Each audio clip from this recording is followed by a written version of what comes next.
What do you think of LG versus GE refrigerators? LG might best be described as Let It Go. That would be LIG. And Let It Go is a song from the movie Frozen. Then you could say LG is letting go, or let's go from the store before we accidentally buy one. Give me specifics of what goes wrong with LG refrigerators. The control boards and the defrost controllers regularly fail. I think that would lead to it thawing or melting everything in the freezer. What does tech support do?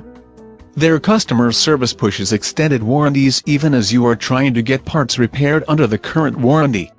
Extended warranties are a moneymaker for businesses, like the clerks who are told to sign up X number of credit card applications to keep their jobs.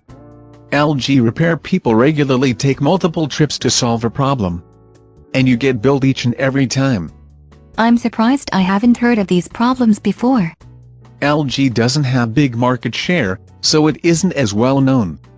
And LG used to be Gold Star, and changing their names reset the brand reliability history.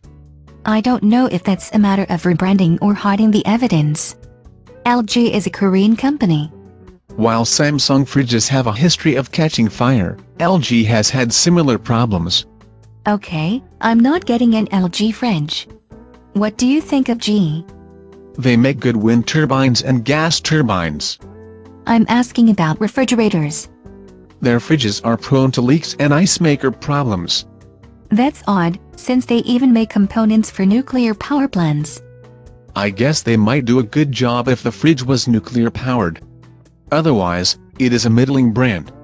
It is still better than an LG fridge.